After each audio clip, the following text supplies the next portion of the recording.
Boa noite, Lagoinha Barra Funda. Vocês estão bem? Pode sentar no seu lugar, fica à vontade. É uma alegria estar aqui com vocês essa noite. Meu nome é Leandro, sou pastor da sua igreja em Cabo Frio.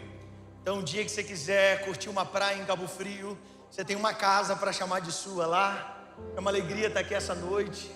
Fico honrado de estar aqui. Obrigado, pastor Nicolas, pelo convite, pastora Larissa. Eu estava devendo a ele já. Desde que voltamos ao Brasil, ele tinha nos convidado para estar aqui, mas ainda não tinha tido oportunidade, cara. Mas que Deus te abençoe. Eu quero de verdade honrar a vida do seu pastor, irmão. Não é enquanto todo mundo está fazendo o movimento de ir para os Estados Unidos, você ter um pastor sensível à voz do Senhor, ao ponto de deixar todas as coisas e recomeçar, irmão. O mínimo que a gente pode perceber de um casal como esse é a obediência ao Senhor acima de todas as coisas. E entenda isso, irmão, muito mais do que um pastor habilidoso, muito mais do que um pastor eloquente. O que Deus espera de nós, ministros da palavra, são pastores obedientes, e glória a Deus, porque essa casa tem uma família pastoral obediente. Então eu queria de verdade, se você pode, aplauda o Senhor pela vida dos seus pastores. Glória a Deus pela sua vida, viu? Lindo pisar aqui nesse lugar. Ele já me contou já que esse é o culto mais pentecostal dessa igreja, amém? Estou no lugar certo, então, amém? Estou no lugar certo? Amém. Glória a Deus, então. Meus lindos, e aí, nego? Você tá bem, cara? Bem, tudo certo? Bom, esse cara aqui é uma figura. Só Jesus, cara. Amo você, viu? Aqui, pode descansar lá. No final a gente volta e eu chamo vocês quando estiver acabando, pode ser? Pode descansar lá hoje, tá bom? Senão vocês ficam tocando muito bonito, aí eu começo a chorar, cara.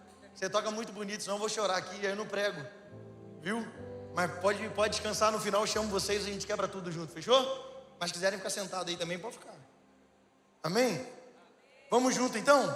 Abra sua Bíblia comigo, se você tem, em Atos capítulo 15. Atos capítulo de número 15. É o texto que eu quero ler com você essa noite.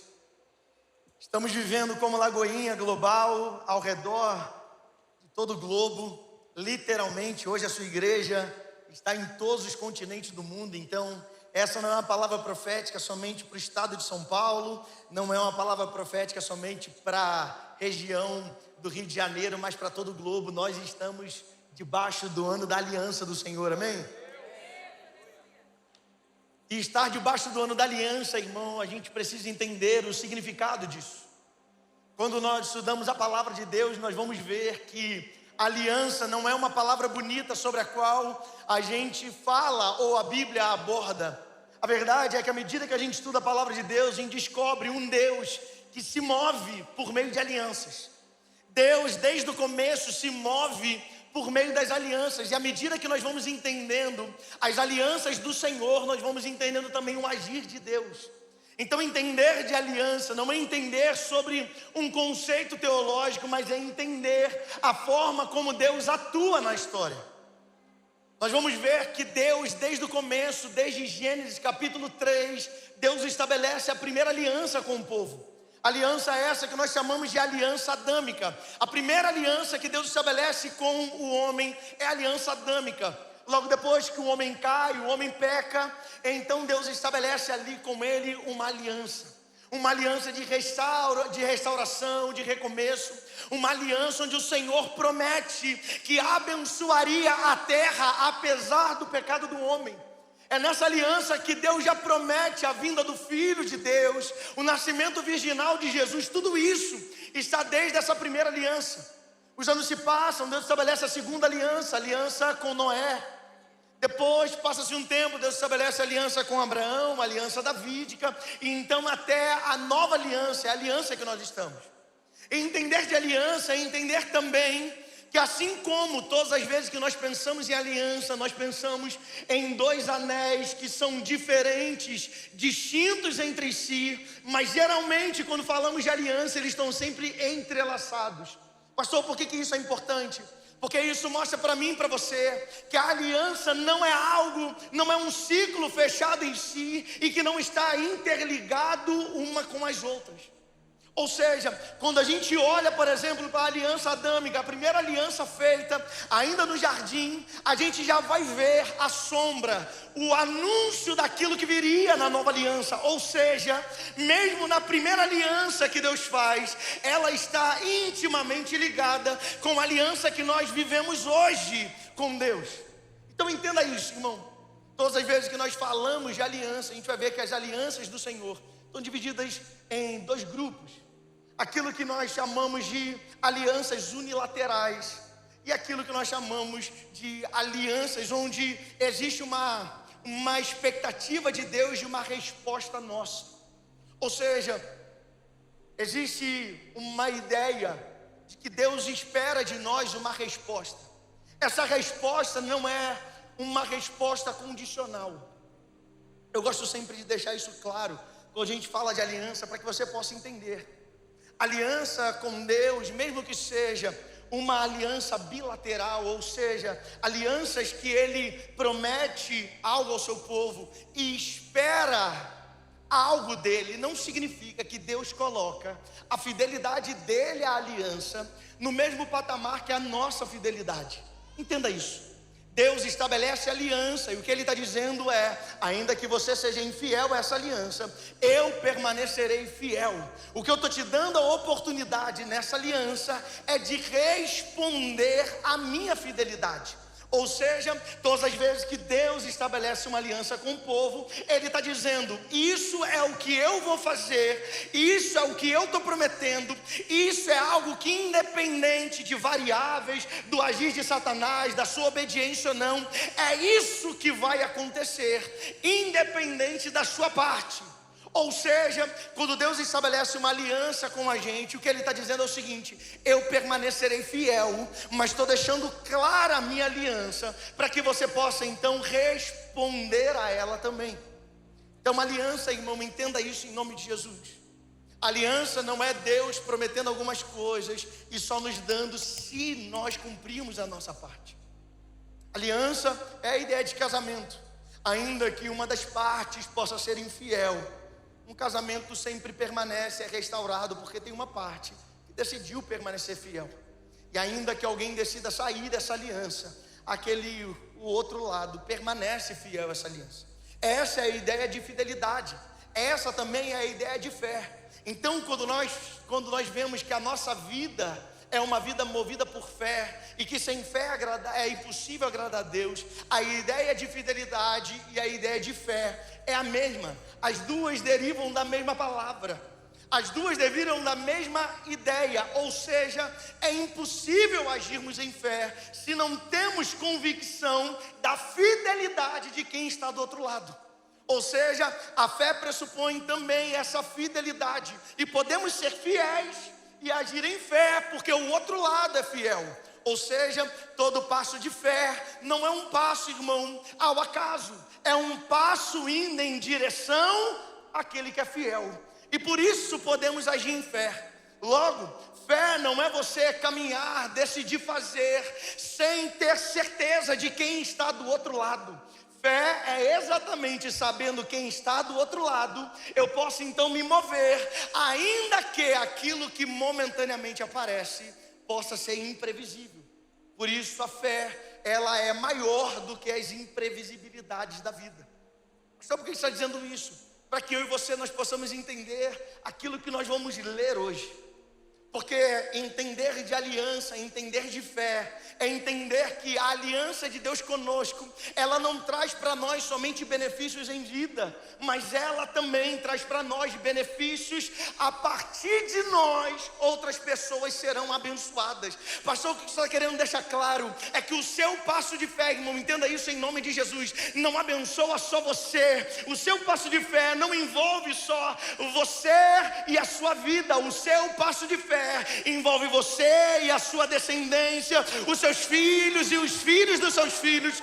Todo passo em fé dado no presente estabelece um lugar de descanso para o seu futuro.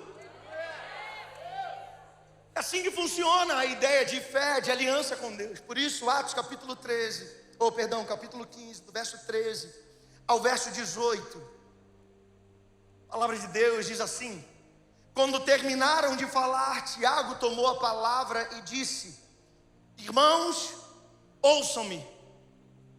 Simão não expôs como Deus no princípio, voltou-se para os gentios, a fim de reunir dentre as nações um povo para o seu nome.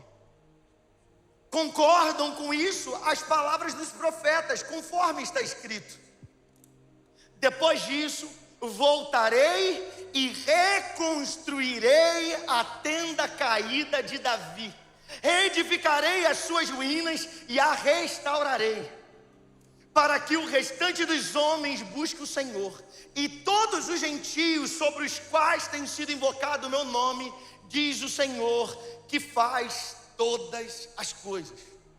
Havia uma discussão na igreja de Atos, muitos gentios estavam se convertendo, pessoas estavam participando da igreja sem participar dos ritos judaicos, sem participar da circuncisão. Então isso começa a gerar uma certa instabilidade no meio da igreja. Então Tiago diz: olha, é necessário que eles estejam entre nós, e isso não começa em nós. O que estamos vivendo como igreja no presente não começou em nós, mas começa com aquilo que os profetas já haviam dito. Isso está lá em Ageu capítulo 9: restaurarei a tenda caída de Davi.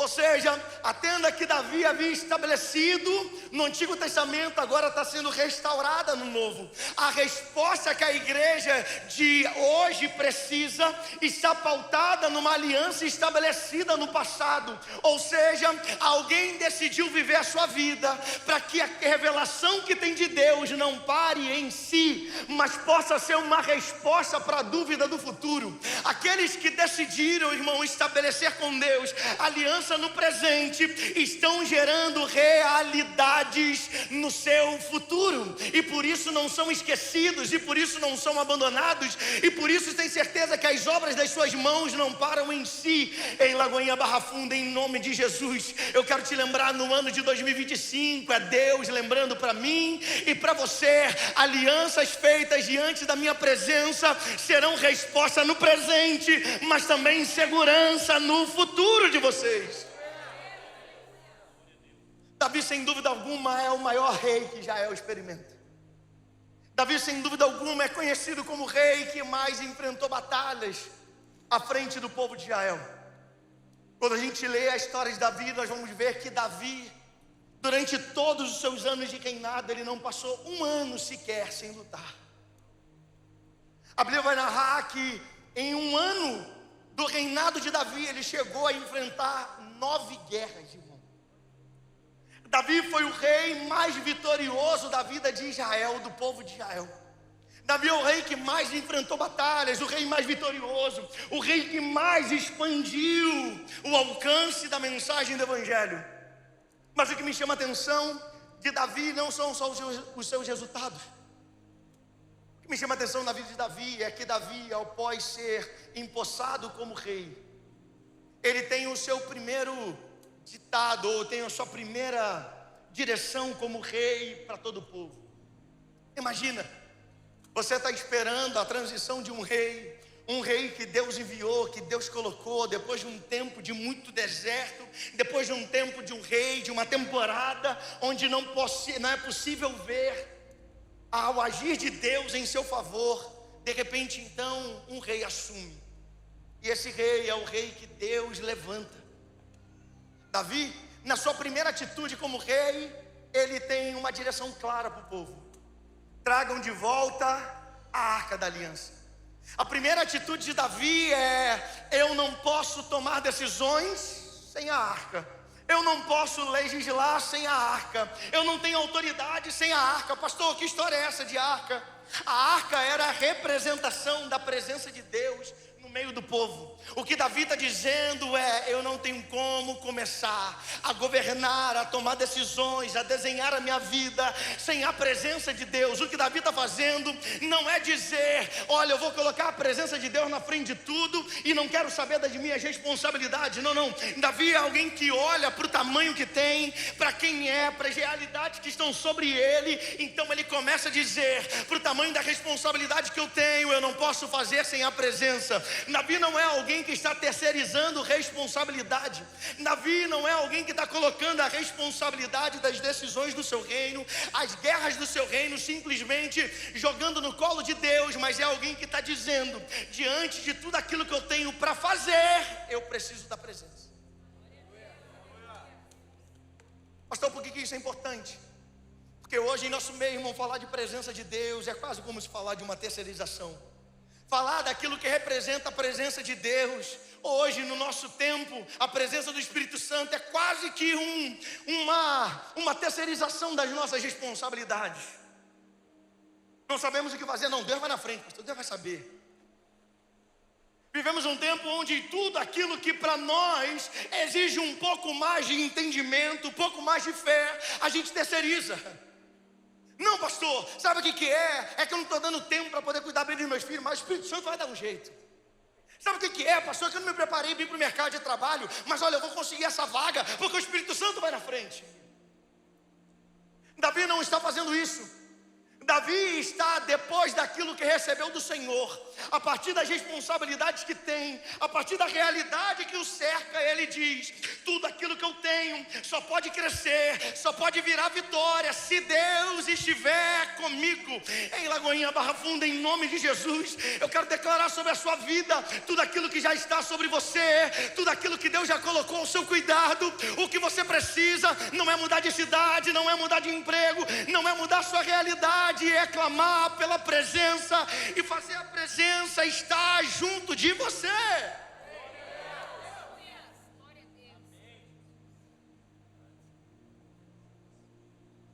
Pastor, por que você fala isso? Porque essa é uma realidade em nossos gabinetes hoje. Pessoas que se escondem atrás da presença de Deus para poder maquiar as suas responsabilidades ou irresponsabilidade. No tempo que estive nos Estados Unidos, quantas pessoas eu recebi? Pastor, mudei para os Estados Unidos porque Deus me deu uma palavra. Eu criei uma teoria, a teoria dos 3 meses. Todos aqueles que chegavam na igreja dizendo que Deus os havia movido por causa de uma palavra, a gente contava 3 meses. Pastor, o que tinha depois de 3 meses? Não tinha. Não tinha mais paixão, não tinha mais serviço, não tinha mais entrega. Estavam ocupados com os seus trabalhos, ganhando sua vida, estavam ocupados em pagar suas contas.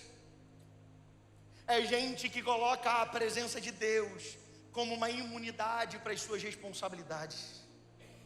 É gente que faz promessa no janeiro, mas logo em fevereiro deixa de lado. É gente que vive atrás de profeta. Não, pastor, tem que ter uma palavra profética para 2026. A palavra do meu pastor não basta. Eu tenho que ir atrás do profeta A, do profeta B. Sabe o que é, pastor? É que o meu pastor não é muito profético. Ele não chega e diz assim, diz o Senhor, e eu preciso de uma palavra profética.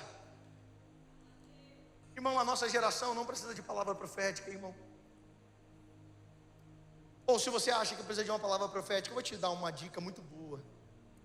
Todas as vezes que você quiser ouvir a voz do Senhor de forma audível, abra sua Bíblia e leia em voz alta. Ela é a palavra de Deus segura, ela é a palavra profética sobre você. Não existe verdade fora da palavra, não existe realidade fora da palavra, não existe bênção fora da palavra. Tudo aquilo que você precisa está na palavra. Não terceirize em 2026 a responsabilidade de conhecer a palavra. A presença de Deus está na sua palavra e é ela quem nos guia. Davi está dizendo então, primeiro eu quero. Mas sabe o que me intriga? É porque Davi traz a arca. Mas ao mesmo tempo, o que a gente percebe então é que a presença de Deus não estava mais no meio do povo. A arca ficava no Santíssimo Lugar. O Santíssimo Lugar era o lugar onde Deus havia estabelecido. Deus havia estabelecido com Moisés: estabeleça para mim um lugar para que a minha glória seja manifesta. Esse lugar era dividido entre o pátio, o santo lugar e o santíssimo lugar. Durante o tempo em que a arca do Senhor estava fora, adivinha? O átrio, o santo e o santíssimo lugar estavam com todas as suas atividades em dia. Todos os dias o povo adorava a Deus, todos os dias o povo orava ao Senhor. Todas as vezes, uma vez por ano, o sumo sacerdote oferecia sacrifício ao Senhor. Passou quanto tempo a arca do Senhor ficou fora de Israel? Entre 70 e 100 anos. Entre 70 e 100 anos, a vida eclesiástica, a vida relacional do povo estava em dia. A relação com Deus não havia sido quebrada. A relação com Deus não havia sido parada. A relação com Deus estava em dia. Todos os dias, os levitas, os sacerdotes, os sumos sacerdotes cumpriam seu papel. O povo levava adoração, o povo levava incenso, mas não existia mais. Davi então percebe algo. Davi percebe que o que havia acontecido não é que o povo não sabia onde estava a presença, mas o povo acostumou a viver sem ela. E esse é o paradoxo de adorar ao Senhor, porque Ele está em todos os lugares. A pergunta é, pastor, no Antigo Testamento, quando a arca sai, a presença sai? A presença do Senhor sai? Não, porque Deus é onipresente e está em todos os lugares. Não existe lugar onde Ele não esteja. Mas também é verdade que Ele decidiu manifestar a sua presença a partir da ideia, da figura da arca. Entenda isso. Presença de Deus no que diz respeito à sua presença em todos os lugares não se perde. Mas o que se perde é a consciência da presença. E não tem nada pior do que um povo que acostumou a adorar sem consciência, sem coração, sem alma. O que o povo vivia não era a ausência de utensílio. O que o povo havia aprendido era adoração sem presença. Era sacrifício sem entendimento. Era adoração sem coração. Era relação sem alma. É por isso que as atividades continuavam, mas o povo já não tinha mais presença. Davi então diz: presença não volta sozinha, presença se busca. Presença não volta, porque Deus diz: não, tadinhos, eu vou lá, eu vou me manifestar a eles. Não. O que Davi está deixando claro para mim e para você é que presença de Deus não volta, se busca.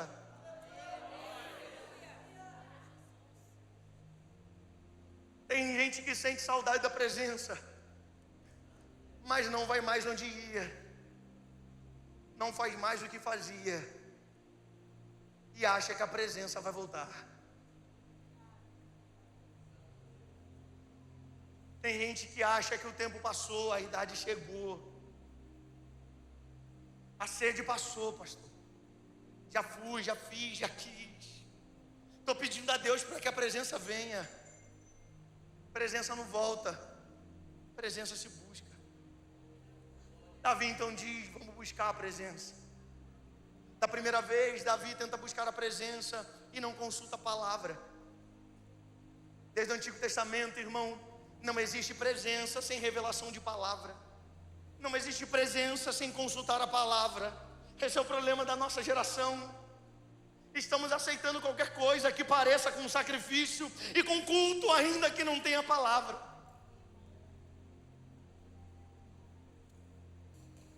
Nós somos a geração que vários de nós saímos de igrejas que não tínhamos problema com o pastor ser um homem sério e fiel à palavra. Saímos, alguns de nós, porque não tinha visão.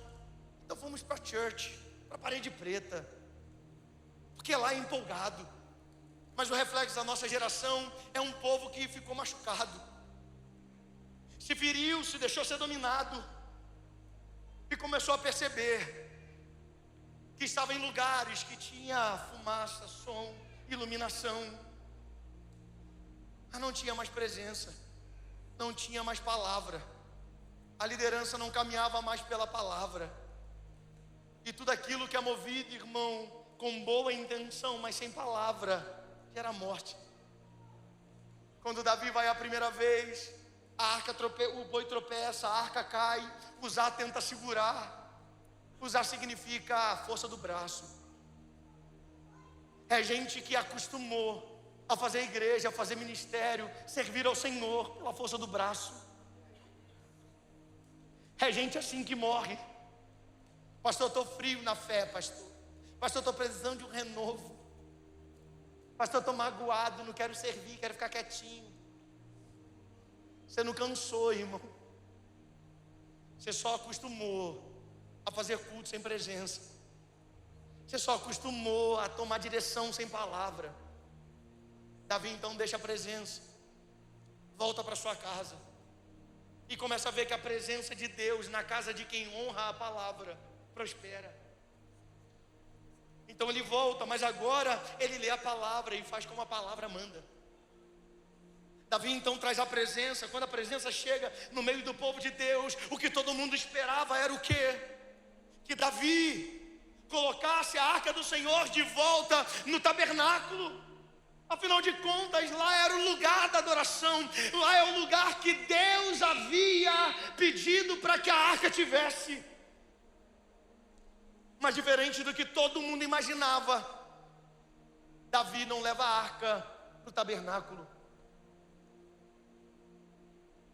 Davi não leva a arca para o lugar onde o próprio Deus havia estabelecido.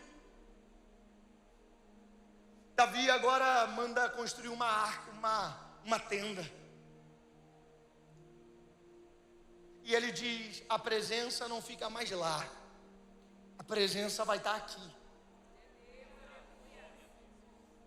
Ele constrói uma tenda.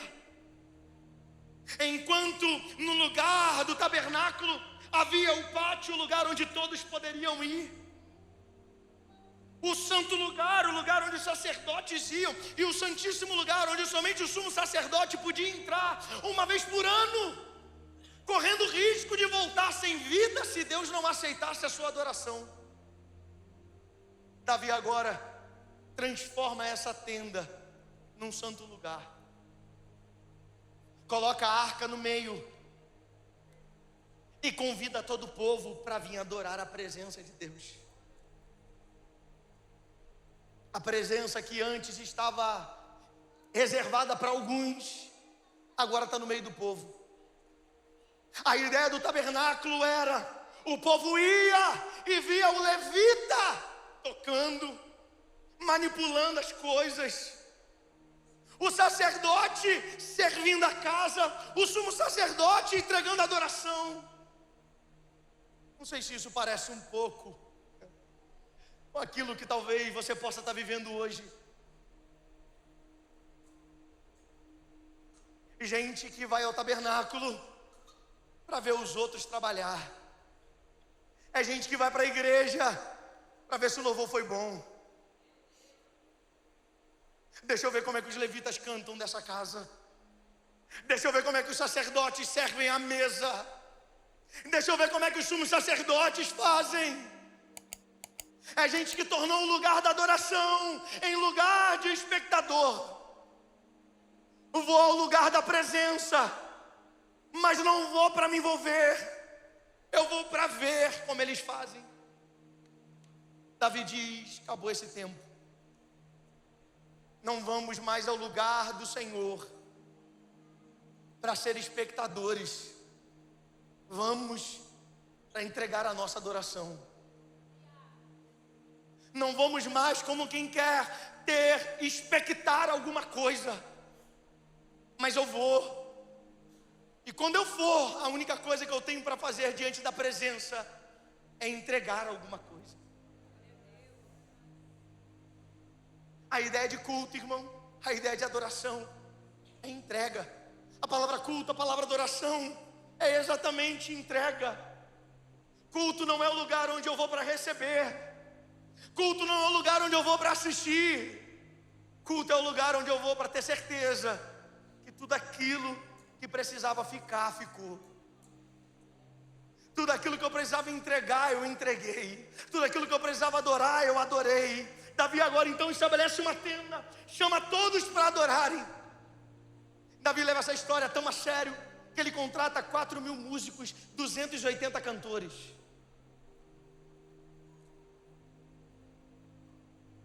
Se fosse colocar na nossa moeda atual, Davi, durante o tempo em que a tenda ficou aberta, ele investiu mais de 100 bilhões de dólares para poder manter essa casa aberta. A proposta de Davi é tenda, presença no meio, músicos, cantores, 24 horas por dia, 7 dias por semana.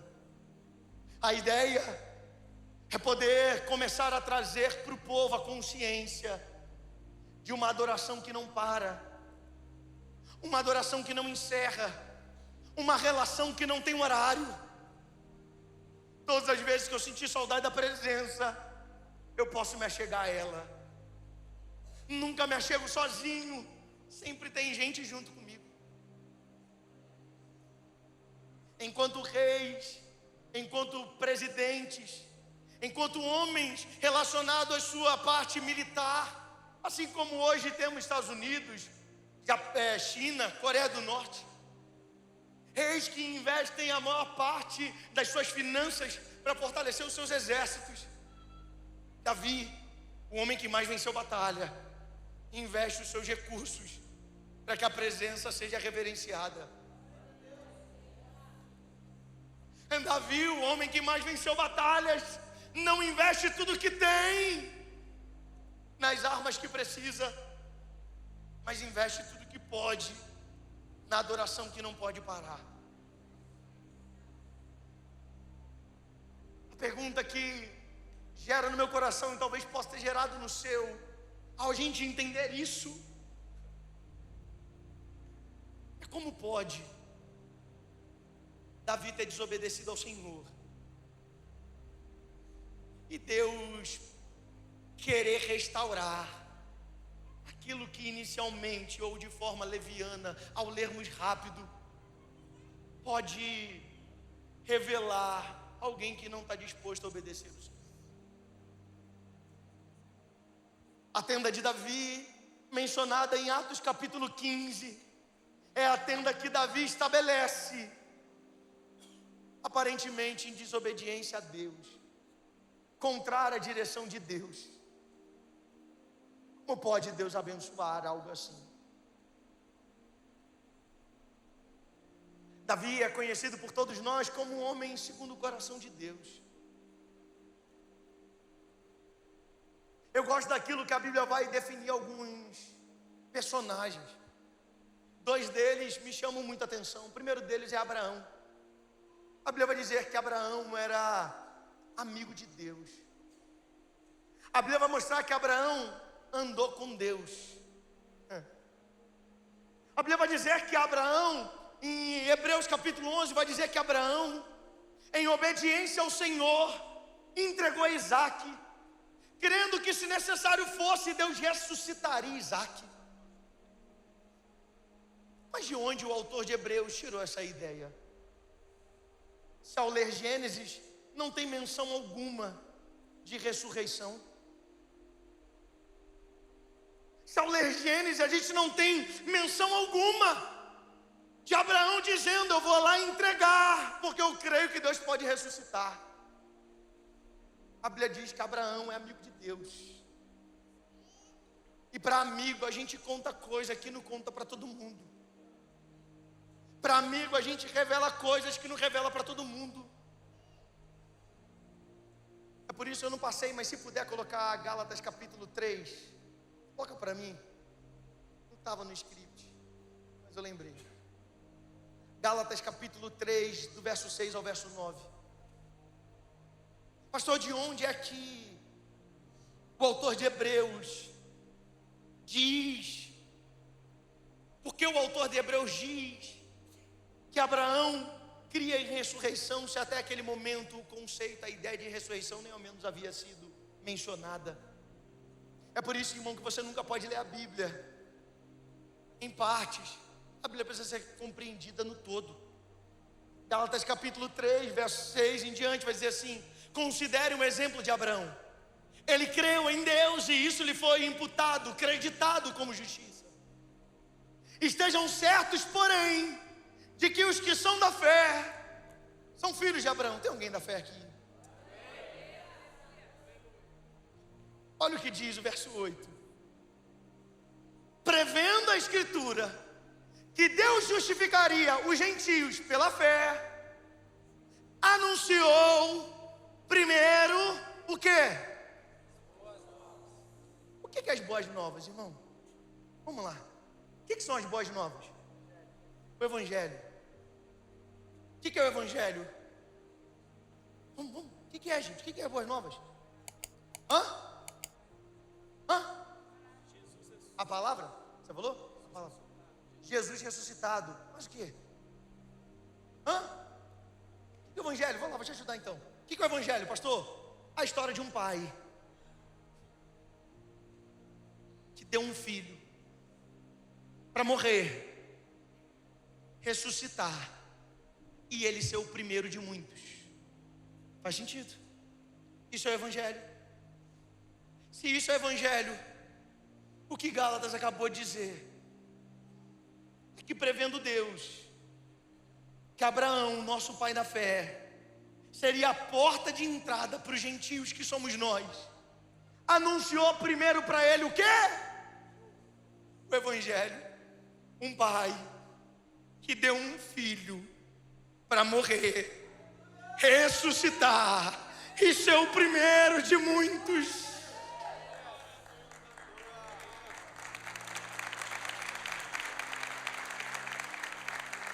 Pastor, ainda não entendi o que você quis dizer. Eu vou te explicar. É que para amigo a gente revela no presente o que será completo no futuro. Para amigo de Deus, Deus tem prazer em revelar aquilo que ainda ninguém conheceu, mas para aqueles que são amigos de Deus, Ele tem prazer em contar na caminhada. Deus tem prazer em contar para os seus amigos aquilo que os outros ainda não têm capacidade de ouvir. Mas Deus revelou para Abraão, antes que Abraão entregasse Isaque. Deus disse: Abraão, o que eu estou te pedindo, eu já fiz. A sua oferta nunca será maior do que a minha. A sua entrega nunca será maior do que a minha. Eu não sou Deus que te peço aquilo que não faço. Eu sou Deus de fidelidade. E a minha fidelidade é você ter certeza que do meu lado eu cumpri, do meu lado eu já entreguei. Entra numa aliança comigo. É por isso que Ele é o nosso Pai da fé. Porque decidiu ser fiel em fé na aliança. Pastor, o que isso tem a ver com Davi? Tem tudo a ver. Porque se Abraão é pai da fé, é amigo de Deus, Davi carrega o título de o homem segundo o coração de Deus.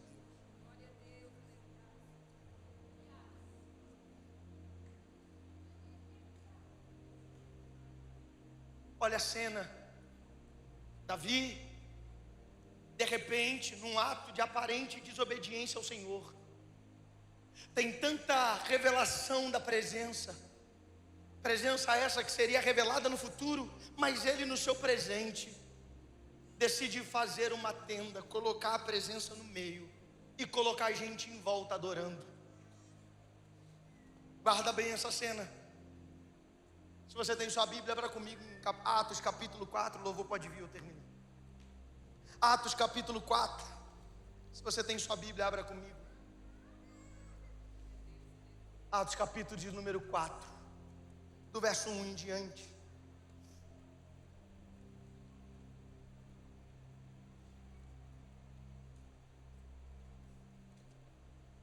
Apocalipse 4, do 1 em diante.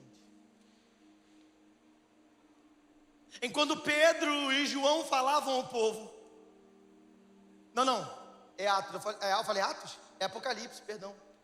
Jesus. Atos não, Jesus. Apocalipse. Desculpa, isso o cara da mídia demorou, gente. A culpa é minha, eu falei errado. Me desculpa, viu? Depois dessas coisas, olhei. E diante de mim estava aberta uma porta no céu. Apocalipse é João. 1000 anos depois escrevendo. O que está vendo? De uma porta que se abre no céu. O que João está dizendo é: Deus decidiu abrir uma porta para que eu veja o céu e anuncie para vocês. Para que vocês possam começar a perceber qual é a dinâmica do céu na terra.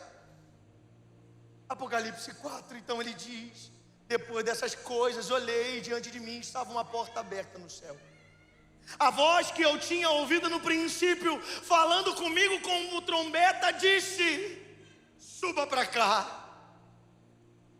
É alguém que está na terra, mas recebe o convite de subir para o lugar onde a voz está dizendo: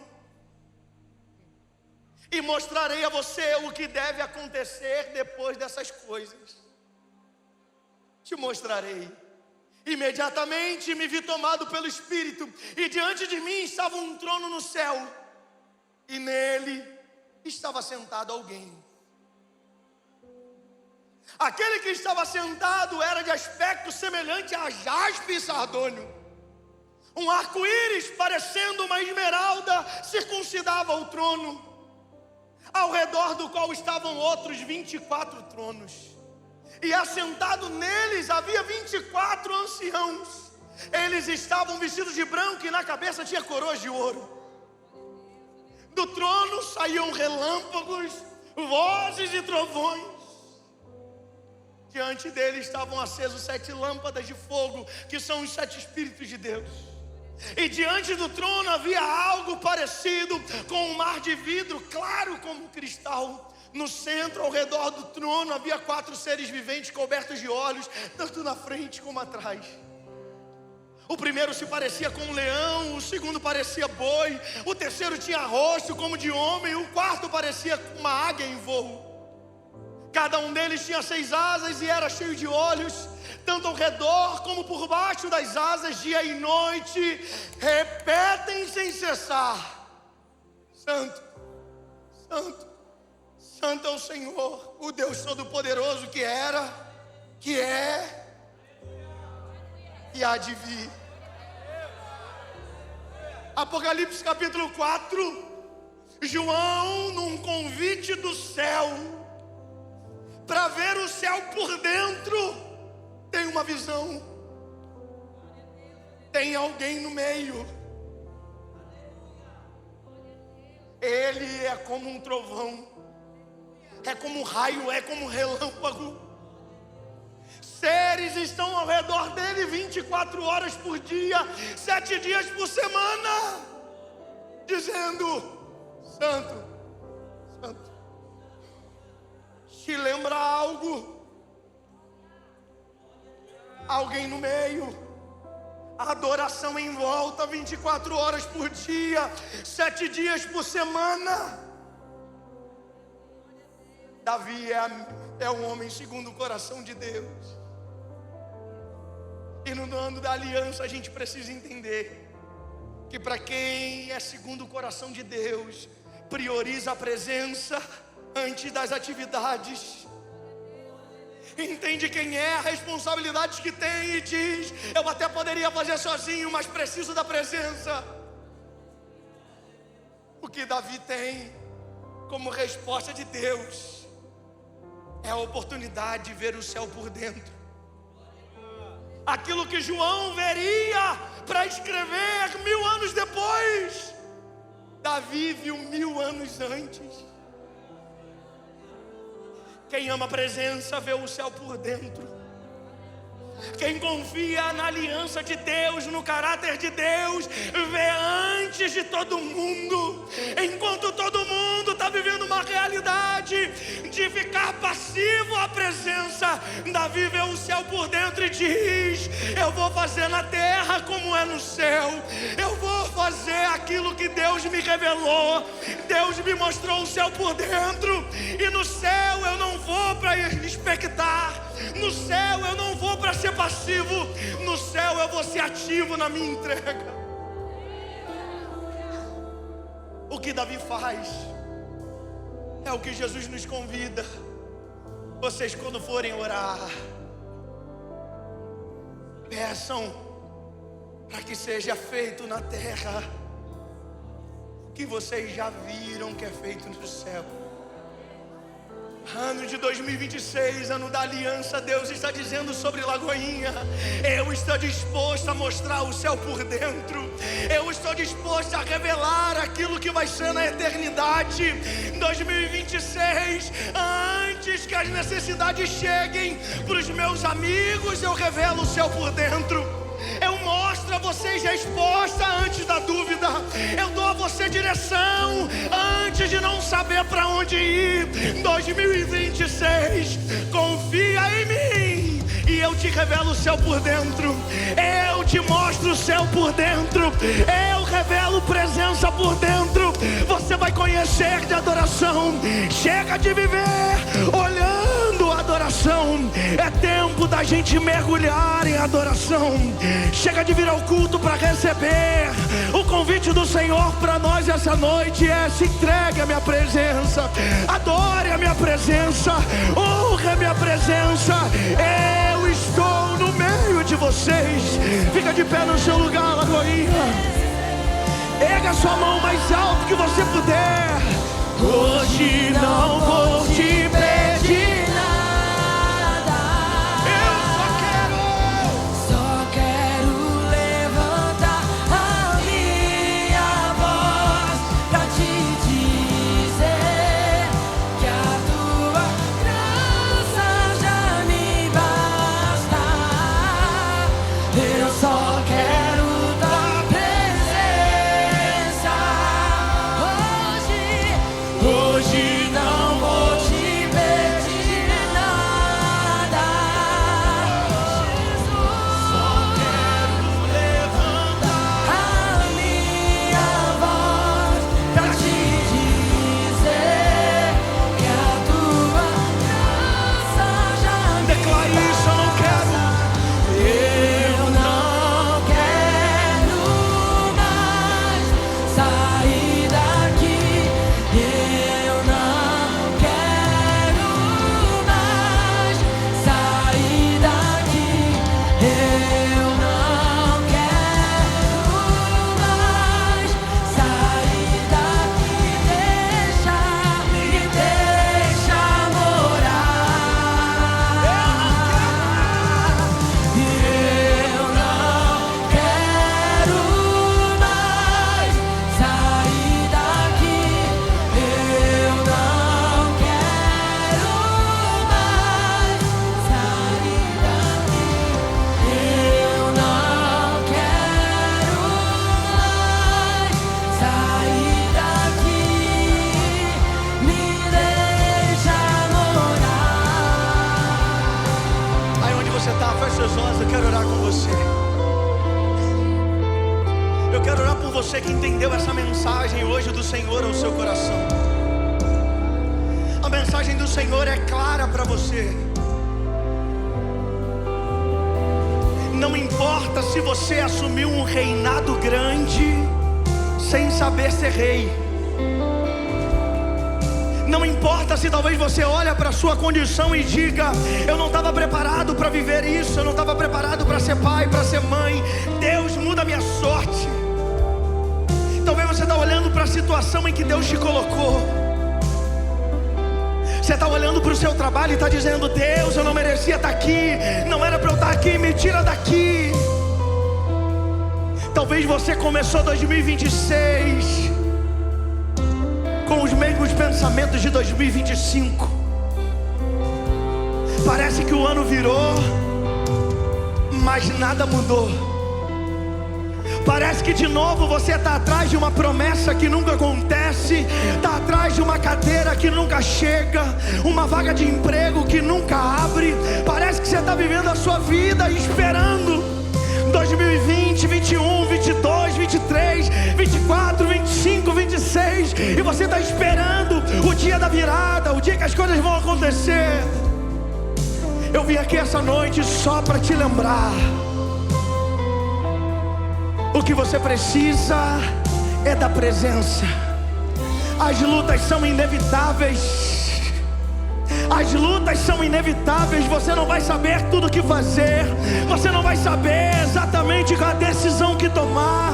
Você não vai da noite para o dia aprender a ser uma esposa melhor, um marido melhor, uma mãe melhor, um pai melhor. Não! Deus não te prometeu que você saberia de tudo. O que Ele te prometeu foi presença em todos os momentos. É por isso que Davi no Salmo 23 vai revelar algo muito profundo. Ele diz: eu não quero saber como é o caminho, eu não quero saber se é vale, eu não quero saber se tem morte, eu não quero saber se as árvores não vão florescer, eu não quero saber o que está por vir. Eu não confio no cenário, eu confio na presença. Ele está comigo e isso me basta. Posso passar pelo vale, posso passar pela escuridão, posso passar pelo vale de ossos secos. Eu sei quem está comigo. A presença vale mais. Por isso, irmão, se essa mensagem foi para você,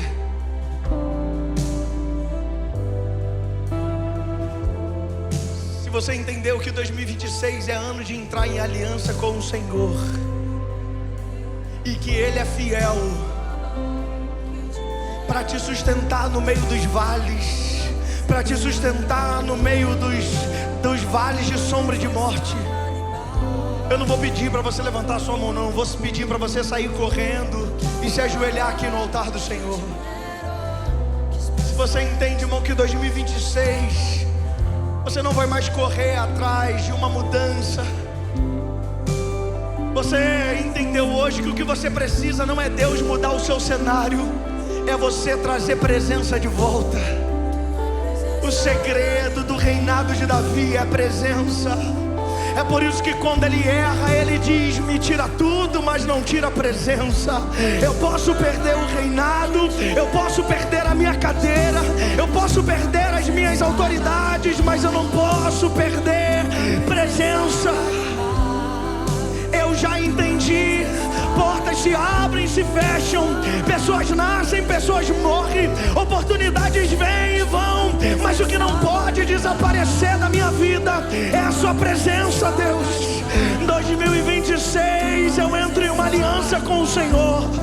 Ainda que as portas não se abram, ainda que o mar não se abra, eu permanecerei fiel ao Senhor. Em nada duvidarei, em nada vacilarei, mas eu descansarei no Senhor. Tua presença vale mais, tua presença vale mais, tua presença vale mais do que a fama, que o dinheiro, que os prazeres. Tua presença vale mais, tua presença vale mais, tua presença vale mais do que a fama, que o dinheiro, que os prazeres. Tua presença vale mais, tua presença vale mais, tua presença vale mais do que a fama, que o dinheiro, que os prazeres. Tua presença vale mais, tua presença vale mais, tua presença vale mais do que a fama, que o dinheiro, que os prazeres. Tua presença vale mais, tua presença vale mais. Declare isso no seu lugar. Tua presença vale mais do que a fama, que o dinheiro, que os prazeres. Tua presença vale mais.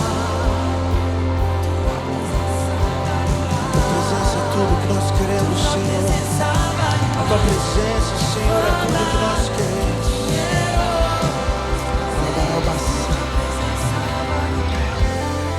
Os pastores podem pôr as mãos aqui.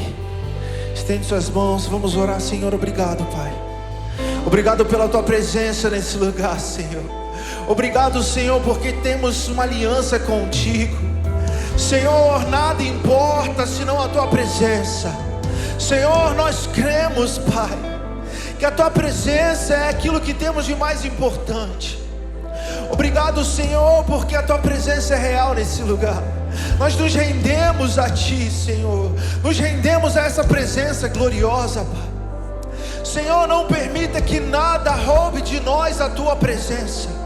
Não permita que nada tire de nós a Tua presença. Senhor, o que nós queremos é cada dia mais a Tua presença, buscar a Tua presença, buscar essa presença todos os dias, Pai, todos os dias da nossa vida. Senhor, obrigado, Pai. Obrigado, Senhor, porque o Senhor tem derramado da Tua presença nesse lugar. Senhor, cada vida que está aqui no Teu altar, Senhor, Senhor, que a partir de hoje possa viver de verdade, Pai. Possa viver um encontro real e verdadeiro com a Tua presença, Senhor. Que sejam marcados, Pai, nesse ano pela Tua presença, Senhor. No ano da aliança, Senhor, que eles possam viver uma aliança contigo, uma aliança com a Tua presença. Ah, Senhor, em nome de Jesus, marca, Senhor, a partir de hoje uma nova história, um novo começo. Em nome de Jesus, em nome de Jesus. Que a partir de hoje, Pai, a vida deles não seja mais a mesma, mas seja completamente transformada pela Tua presença. Pela Tua presença, pela Tua presença, em nome de Jesus.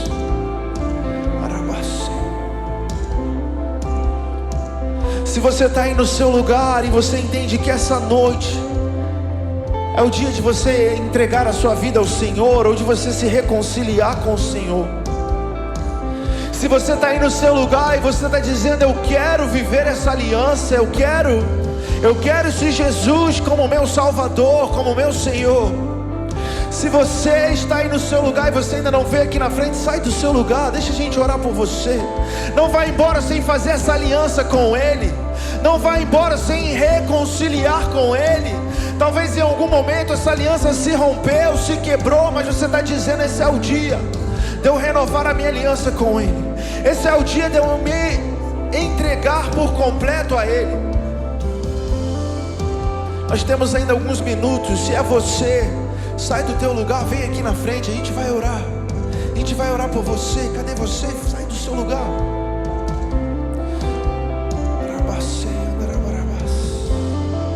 Senhor, obrigado, Pai, porque vidas se rendem a Ti nessa noite. Senhor, obrigado porque o Senhor está renovando alianças aqui nessa noite.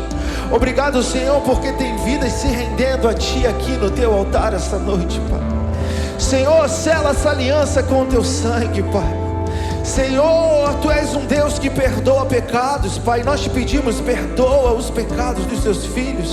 Lança no mar do esquecimento, Senhor. Escreve o nome deles no livro da vida com o Teu sangue, para que nunca se apague. Dê a eles um novo começo, uma nova história, Pai. Que a partir de hoje a história deles seja diferente. Em nome de Jesus, em nome de Jesus, nós cremos, Pai. Nós cremos que o Senhor faz novas todas as coisas. Em nome de Jesus. Vocês que estão aqui na frente, olha para cá, pode se levantar em nome de Jesus. Se você está aqui se reconciliando e renovando a sua aliança, eu quero te dizer que tem uma grande festa no céu acontecendo. Existe uma festa no céu por sua causa. Chega mais para cá, vamos juntar aqui, junta aqui, vem para cá, vem para o meio aqui. A palavra do Senhor diz que tem uma festa no céu quando a gente se reconcilia com Ele. E assim como tem festa no céu, aqui na nossa igreja nós também celebramos pela sua vida, por esse novo começo em nome de Jesus. A gente vai contar até 3 e no 3 você vai virar vai ver essa igreja fazendo uma festa linda por sua causa. Em nome de Jesus, vamos junto, Lagoinha!